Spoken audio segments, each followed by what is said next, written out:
Hi friends, எல்லோரும் எப்படி இருக்கீங்க? இன்றைக்கி நம்ம என்ன வீடியோ பார்க்க போகிறோம்னு பார்த்தீங்கன்னா சிறுகீரை கடையல். அது எப்படி செய்யுதுன்னு பார்க்கலாம் வாங்க. ஒரு கட்டு சிறுகீரை எடுத்து அதை க்ளீன் பண்ணி வாஷ் பண்ணி வச்சுருக்கேன். அரை டம்ளர் சிறுபருப்பு எடுத்து கழுவி வச்சுருக்கேன். இப்போ இதில் பார்த்திங்கன்னா ஒரு 2 தக்காளி கட் பண்ணி வச்சுருக்கேன் பொடிசாக, அதை போட்டுக்கலாம். ஒரு 3 பச்சை மிளகாய் காரத்துக்கு, ஒரு 5-6 பல்லு பூண்டு, ஒரே ஒரு சின்ன நெல்லிக்காய் சைஸில் புளி எடுத்து வச்சுருக்கேன். அது கொஞ்சமாக பெருங்காயம், ஒரு அரை ஸ்பூன் மஞ்சத்தூள். இப்போ இதில் தண்ணி ஊற்றி இப்போ நம்ம இதை வேக வச்சுட்டு வந்துடலாம். இப்போ பாருங்கள், பருப்பு அரை வேக்காடு வந்திருக்கு. இப்படி அரை வேக்காடு வேகும்போது நம்ம க்ளீன் பண்ணி வச்சுருக்க கீரையை அதில் போட்டுடலாம்.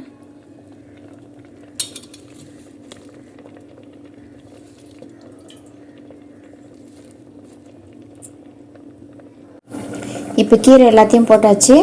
அது நல்லா வேகட்டும். தட்டு போட்டு மூடாதீங்க, அப்படியே வேக விடுங்க. வெந்த உடனே பார்க்கலாம். இப்போ கீரை நல்லா வெந்துச்சு. இப்போ நம்ம ஸ்டவ் ஆஃப் பண்ணிவிட்டு கடைஞ்சிக்கலாம். இப்போ ஸ்டவ் பற்ற வச்சு ஒரு சின்ன பாத்திரம் வச்சுருக்கேன். அதில் பார்த்திங்கன்னா ஒரு 2-3 ஸ்பூன் எண்ணெய் ஊற்றி வச்சுருக்கேன். ஒரு 1/4 ஸ்பூன் சீரகம், 1/4 ஸ்பூன் கடுகு. இதை நம்ம அதில் போட்டுடலாம். அது நல்லா பொரிஞ்சு வரட்டும். இப்போ கடுகு பொரிஞ்சிடுச்சு. ஒரு வெங்காயம் எடுத்து கட் பண்ணி வச்சுருக்கேன். அதை நம்ம அதை போட்டுடலாம். நீங்கள் சின்ன வெங்காயம் போட்டிங்கனாலும் இன்னும் சூப்பராக இருக்கும். நான் என்கிட்ட சின்ன வெங்காயம் இல்லை, அதனால் நான் பெரிய வெங்காயம் போடுறேன். போட்டு இதை நல்லா வதக்கிக்கலாம். இப்போ இது கூட பார்த்திங்கன்னா ஒரு 3 மோர் மிளகா போடுறேன். காஞ்ச மிளகா இல்லை, மோர் மிளகா.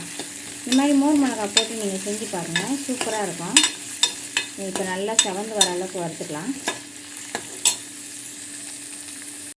இப்போ பார்த்திங்கன்னா கீரை நல்லா ஆறிடுச்சு.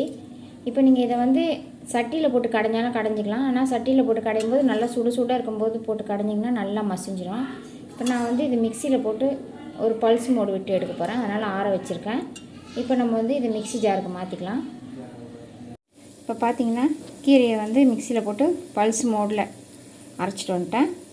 இப்போ நம்ம இதை இந்த தாளிச்சதில் போட்டுக்கலாம். இப்போ பார்த்திங்கன்னா வெங்காயம் நல்லா வதங்கிடுச்சு. ஓரளவுக்கு ரொம்பவும் கருகிற மாதிரி வதங்கக்கூடாது. ஓரளவுக்கு கண்ணாடி பக்குவம் பார்த்திங்கன்னா அந்த அளவுக்கு வதங்கினா போதும். இப்போது நம்ம கடைஞ்ச கீரையை அதை போட்டுக்கலாம்.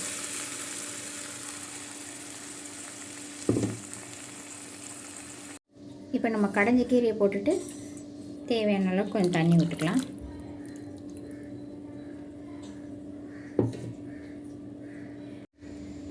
இப்போ தேவையான அளவுக்கு உப்பு போட்டுக்கலாம். உப்பு நான் கீரையில் போட மாட்டேன் எப்பவுமே கீரை வேகும்போது. ஏன்னா அது வெந்த உடனே நம்மளுக்கு அளவு தெரியாமல் போயிடும். அதனால் நான் கடைஞ்சி முடிச்சுட்டு லாஸ்ட்டாக தான் போடுவேன். அப்போ நம்மளுக்கு அளவு கரெக்டாக இருக்கும். அவ்வளோதான் ஃப்ரெண்ட்ஸ். இப்போ ஸ்டவ் ஆஃப் பண்ணிடலாம். சிறுகீரை கடையல் ரெடி. உங்களுக்கு இந்த வீடியோ பிடிச்சிருந்தா லைக் பண்ணுங்கள், ஷேர் பண்ணுங்கள், கமெண்ட் பண்ணுங்கள். மறக்காமல் சப்ஸ்கிரைப் பண்ணுங்கள், பெல் பட்டனை கிளிக் பண்ணுங்கள். வீடியோவில் என்ன ஒரு குறைகள் நிறைகள் உங்களுக்கு இருந்தாலும் எனக்கு கமெண்ட் பாக்ஸில் சொல்லுங்கள். நான் முடிஞ்ச அளவுக்கு திருத்திக்கிறேன். தேங்க்யூ.